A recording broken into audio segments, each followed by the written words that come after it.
ꯏꯇꯥꯎꯕꯤꯁꯤꯡ ꯃꯌꯥꯝ ꯅꯨꯡꯉꯥꯏꯕꯤꯔꯤ ꯉꯁꯤ ꯑꯩꯅ ꯁꯦꯝꯖꯒꯦ ꯇꯧꯔꯤꯕ ꯚꯤꯗꯤꯑꯣꯁꯦ ꯑꯩꯈꯣꯏꯒꯤ ꯀꯩ ꯍꯥꯏꯅꯤ ꯂꯣꯡ ꯇꯔꯝ ꯏꯟꯚꯦꯁꯃꯦꯟꯠ ꯇꯧꯒꯦ ꯍꯥꯏꯔꯒꯗꯤ ꯀꯝꯄꯅꯤ ꯑꯃꯒꯤ ꯐꯟꯗꯥꯃꯦꯟꯇꯦꯜ ꯑꯦꯅꯥꯂꯥꯏꯁꯤꯁ ꯇꯧꯕ ꯗꯔꯀꯥꯔ ꯑꯣꯏꯗꯅꯀꯣ ꯃꯁꯤ ꯀꯃꯥꯏꯅ ꯇꯧꯒꯗꯒꯦ ꯑꯃꯁꯨꯡ ꯑꯩꯅ ꯁꯤꯖꯤꯟꯅꯕ ꯈꯔ ꯃꯔꯨꯑꯣꯏꯕ ꯅꯠꯇ꯭ꯔꯒꯅ ꯂꯥꯏꯕ ꯍꯥꯏꯇꯥꯔꯦꯅꯦ ꯈꯔ ꯁꯤꯖꯤꯟꯅꯕ ꯂꯥꯏꯕ ꯑꯗꯨꯒꯨꯝꯕ ꯋꯦꯕꯁꯥꯏꯠ ꯑꯅꯤ ꯈꯛꯇꯪ ꯔꯤꯀꯃꯦꯟ ꯇꯧꯒꯦ ꯇꯧꯖꯕꯅꯤ ꯑꯗꯒꯤ ꯑꯃꯅ ꯑꯩꯅ ꯁꯨꯃꯥꯏꯅ ꯂꯧꯕꯨꯛꯇ ꯐꯝꯃꯒ ꯚꯤꯗꯤꯑꯣ ꯁꯦꯝꯃꯤꯁꯦ ꯁꯤꯒꯤ ꯃꯔꯝꯗ ꯉꯁꯤꯗꯤ ꯍꯥꯏꯖꯔꯛꯑꯒꯦ ꯑꯩꯅ ꯁꯨꯃꯥꯏꯅ ꯂꯧꯕꯨꯛꯇ ꯐꯝꯃꯒ ꯚꯤꯗꯤꯑꯣ ꯁꯦꯝꯕꯒꯤ ꯃꯔꯝꯗꯤ ꯑꯩꯁꯦ ꯑꯩꯒꯤ ꯀꯩꯅꯣ ꯍꯥꯏꯅꯤ ꯍꯥꯃꯦꯡ ꯈꯔ ꯂꯣꯏꯖꯔꯤꯕꯀꯣ ꯑꯗꯨꯅ ꯍꯥꯃꯦꯡꯁꯦ ꯁꯦꯟꯕ ꯍꯥꯏꯇꯥꯔꯦꯅꯦ ꯅꯨꯡꯊꯤꯟꯁꯦ ꯑꯗꯨꯅ ꯍꯥꯃꯦꯡ ꯁꯦꯟꯕꯒꯤ ꯈꯨꯗꯣꯡꯆꯥꯕ ꯂꯧꯔꯒ ꯀꯩꯅꯣꯁꯦ ꯇꯧꯕꯅꯤ ꯑꯩꯈꯣꯏꯒꯤ ꯚꯤꯗꯤꯑꯣꯁꯦ ꯁꯦꯝꯖꯕꯅꯤ ꯑꯗꯨꯅ ꯍꯧꯖꯤꯛꯁꯦ ꯀꯩꯅꯣ ꯃꯥꯔꯀꯦꯠꯁꯨ ꯀ꯭ꯂꯣꯖ ꯑꯣꯏꯗ꯭ꯔꯤ ꯑꯗꯨꯅ ꯃꯥꯔꯀꯦꯠꯀꯤ ꯑꯞꯗꯦꯠ ꯍꯥꯟꯅ ꯄꯤꯖꯔꯛꯑꯒꯦ ꯃꯌꯥꯝ ꯉꯁꯤꯒꯤ ꯁꯤꯌꯔ ꯃꯥꯔꯀꯦꯠꯀꯤ ꯀꯟꯗꯤꯁꯟꯁꯦ ꯅꯤꯐꯇꯤ 50ꯁꯦ ꯕꯨꯂꯤꯁꯇ ꯂꯩꯔꯦ ꯍꯥꯏꯕꯗꯤ ꯄꯣꯖꯤꯇꯤꯚꯇ ꯅꯤꯐꯇꯤ 80ꯁꯨ ꯄꯣꯖꯤꯇꯤꯚꯇ ꯂꯩꯔꯦ ꯅꯤꯐꯇꯤ ꯑꯣꯇꯣꯁꯨ ꯄꯣꯖꯤꯇꯤꯚꯇ ꯂꯩꯔꯦ ꯅꯤꯐꯇꯤ ꯕꯦꯡꯛꯁꯨ ꯄꯣꯖꯤꯇꯤꯚꯇ ꯂꯩꯔꯦ ꯅꯤꯐꯇꯤ ꯏꯅꯔꯖꯤꯗꯤ ꯃꯥꯏꯅꯁꯇ ꯂꯩꯔꯦ Nifty metal positive Nifty infra positive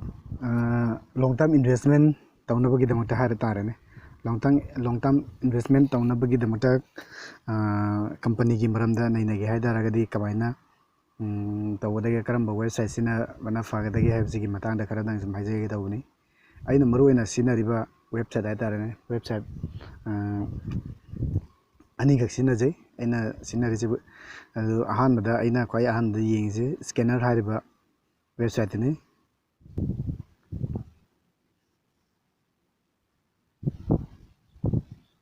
scanner.in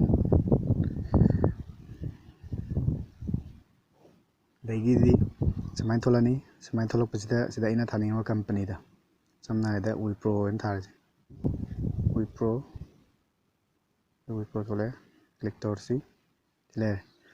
ꯃꯥꯒꯤ ꯋꯤꯄ꯭ꯔꯣ ꯂꯤꯃꯤꯇꯦꯠꯅ ꯇꯧꯔꯤꯕ ꯊꯕꯛꯁꯦ ꯑꯩꯅ ꯃꯃꯥꯡꯗ ꯚꯤꯗꯤꯑꯣꯁꯤꯡꯗꯁꯨ ꯇꯥꯛꯄꯗꯣ ꯁꯨꯃꯥꯏꯅ ꯂꯩꯔꯦ ꯃꯥꯒꯤ ꯑꯕꯥꯎꯠꯇ ꯂꯩꯔꯦ ꯑꯗꯒꯤ ꯃꯥꯔꯀꯦꯠ ꯀꯦꯞ ꯑꯗꯒꯤ ꯀꯔꯦꯟ ꯄ꯭ꯔꯥꯏꯁ ꯑꯗꯒꯤ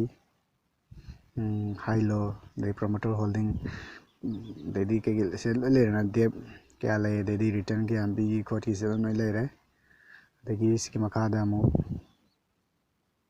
ꯃꯥꯒꯤ ꯆꯥꯔꯠ ꯑꯃꯨꯛ ꯂꯩꯔꯦ ꯁꯤꯗ ꯃꯦꯛꯁꯇ ꯇꯧꯔꯁꯤ ꯌꯦꯡꯕꯁꯨ ꯌꯥꯏ ꯆꯥꯔꯠ ꯂꯩꯔꯦ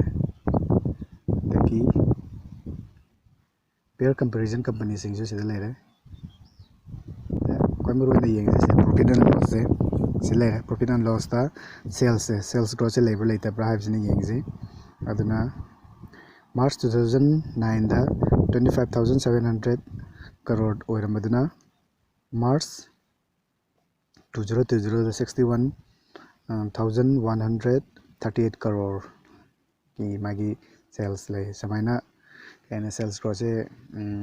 ꯂꯩꯗꯅꯀꯣ ꯁꯨꯃꯥꯏꯅ ꯁꯦꯜꯁ ꯒ꯭ꯔꯣꯠ ꯂꯩꯇꯦꯁꯦ ꯁꯦꯜꯁ ꯒ꯭ꯔꯣꯠ ꯂꯩꯇ꯭ꯔꯒꯗꯤ ꯄ꯭ꯔꯣꯐꯤꯠꯁꯨ ꯄꯤ ꯉꯝꯗꯦꯅꯀꯣ ꯁꯤ ꯁꯦꯜꯁ ꯒ꯭ꯔꯣꯠ ꯂꯩꯕꯅꯤꯅ ꯁꯤ ꯄ꯭ꯔꯣꯐꯤꯠꯁꯨ ꯄꯤꯒꯅꯤ ꯍꯥꯏꯔꯤꯅꯤ ꯑꯗꯨꯅ ꯁꯤꯒꯨꯝꯕꯁꯤ ꯈꯔ ꯁꯨꯝ ꯌꯦꯡꯕ ꯍꯥꯏꯇꯥꯔꯦꯅꯦ scanner.com ꯑꯗꯒꯤ ꯃꯈꯥꯗ ꯀꯨꯝꯊꯔꯒ ꯀꯩꯗ ꯕꯦꯂꯦꯟꯁ ꯁꯤꯠꯇ ꯁꯤꯗ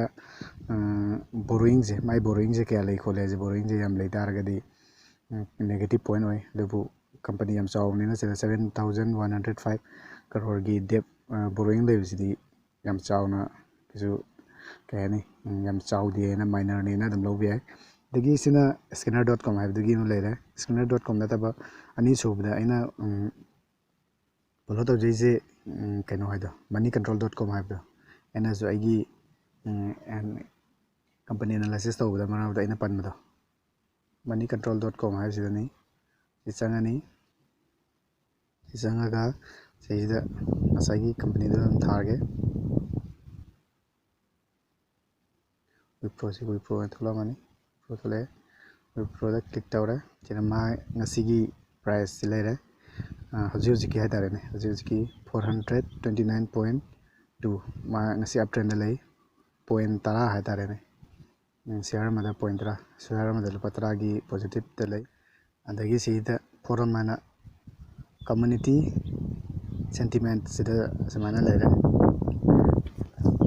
ꯁꯤꯌꯥꯔꯁꯦ ꯂꯩꯕ ꯌꯥꯕ꯭ꯔꯥ ꯌꯣꯟꯕ ꯌꯥꯕ꯭ꯔꯥ ꯍꯥꯏꯕꯁꯦ ꯃꯌꯥꯝꯒꯤ ꯃꯣꯠ ꯍꯥꯏꯇꯥꯔꯦꯅꯦ ꯃꯌꯥꯝꯅ ꯃꯣꯠ ꯄꯤꯅꯔꯛꯄ ꯑꯗꯨꯝꯕ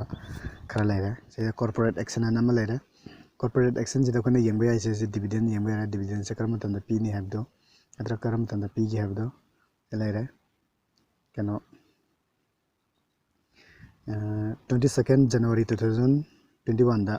50% pi gre ko interim dividend se adana 50% hare je khoi gi face value na ma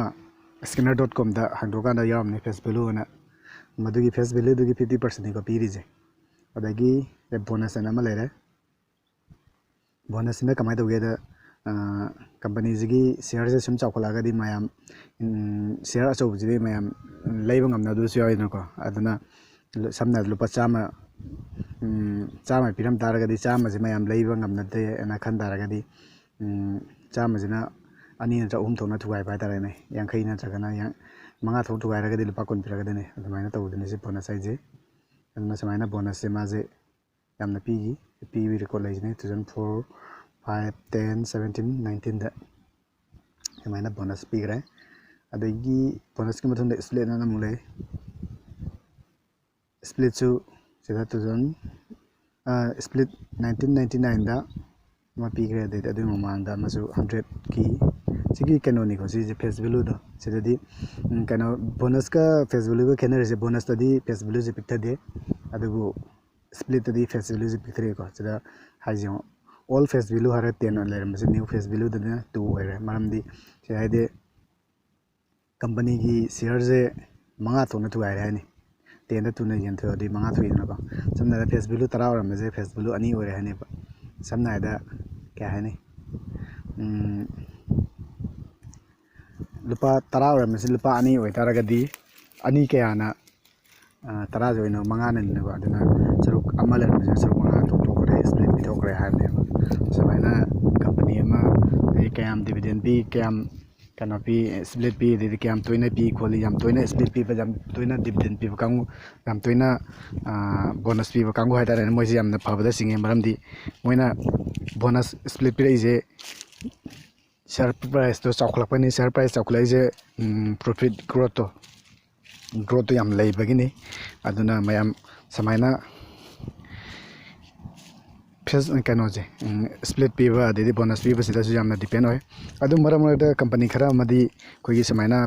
kano dividend dividend bi dum pier ni kano ga bonus ka split ka je pangna pi de bale samna da kano mrf ka habdo mrf company gi hoji 90000 gi maya da lemni share ma gi price moi je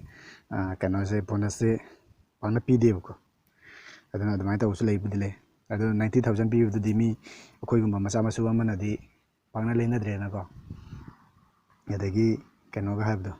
kayane nestle ga habdo nestle is 17000 gi maya da lei mai share price se aduna mayam samaina mayam na long term da da ne share market ta entry tawra long term gi tamote investment tawning tar ga di samaina isa na ju hai da ne isa na ju ko gi fundamental analysis se company gi kar taw na ba isa mi onda sum hangaga mi na sum hai ji tongda kana ne share market taw is tho adai madu maram ju isa na ju thijin bhai tradi kana de na ko aduna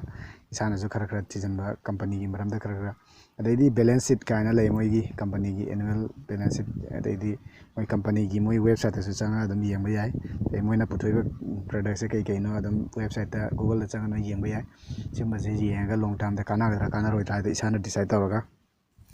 mina sigi company je phawne si company je phawne sida tawsi taw hai bi mo hote isana wakhana puthok jare dana ko puthok jaraga khara maju samna da stock share je tara aina leisam menu da mina hire ga tawba o maria or isana taru tare na isana tijaraga tawduna phai adamaina khalai isagi oina adana mayam ju samaina atai ju website ti mayam lei ko adu aina hojik hairiba website ani jidi koi khara live hai dare ne adumba kano ni website ni aduna mayam su kano to bi share market ta entry to bi aduga long term investor oi bi aduna hoji se koi manipur se yam wa ba dare ne hoji koi manipur wa ba je koi miyam je subam no khang da na lai re ba matam jida koi share market hai ba se legi ju koi kai hai ne paisa arai ba kara invest tawra ga maduna tehi tranga ma kon magi matung da koi ju paisa adum khara pai ba dare ne ina kon ba mi ma obe ya ba de yeng mina se mayam pulap ꯏꯇꯥꯎꯕꯤꯁꯤꯡ ꯃꯁꯤ ꯌꯥꯔꯦ ꯉꯁꯤꯒꯤ ꯚꯤꯗꯤꯑꯣꯁꯤꯒꯤ ꯑꯣꯏꯅꯗꯤ ꯂꯣꯏꯁꯤꯜꯂꯒꯦ